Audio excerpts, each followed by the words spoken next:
चलिए आज शुरू करते हैं फिर एक नई कहानी के साथ। एलसी दोस्ती, एक अनोखी दोस्ती की कहानी।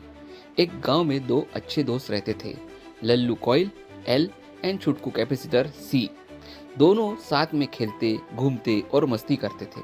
लेकिन एक दिन गांव के बड़े वैज्ञानिक प्रोफेसर करण ने एक प्रयोग करने की ठानी। उसे ऊर्जा का खेल उन्होंने नाम दिया। प्रोफेसर करण ने एक बैटरी ली और छुटकू कैपेसिटर को चार्ज कर दिया। छुटकू बहुत खुश हुआ क्योंकि उसमें बहुत सारी विद्युत ऊर्जा यानी कि इलेक्ट्रिकल एनर्जी भर गई थी, इसलिए वो बहुत ज्यादा खुश था। लेकिन जैसे ही बैटरी हटाई गई, प्रोफेसर करण ने लल्लू कॉइल एल को उसके साथ जोड़ दिया। अरे, ये क्या हो रहा है? छुटकू चिल्लाया। लल्लू उसके साथ मुस्कुराया और बोला, अब तुम्हारी ऊर्जा मेरी तरफ आ रही है। जैसे ही कैपेसिटर डिस्चार्ज हुआ, सारी ऊर्जा कॉइल में बदलकर चुंबकीय ऊर्जा यानी कि मैग्नेटिक एनर्जी बन गई।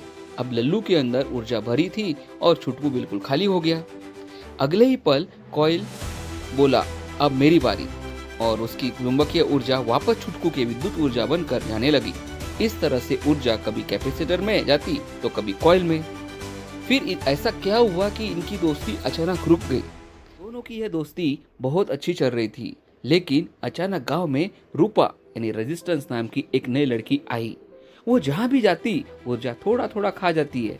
धीरे धीरे लल्लू और छुटकू के पास अब कम ऊर्जा बची और उनकी ऑसिलेशन धीमी पड़ने लगी। प्रोफेसर ने इसे समझाया कि यही कारण है कि असली दुनिया में एलसी ऑसिलेशन बिना ऊर्जा नुकसान के नहीं चल सकता।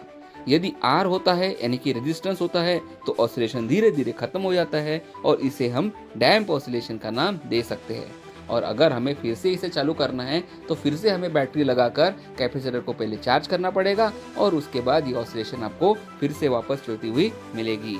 और इस तरह से खत्म होती है फिर एक नई कहानी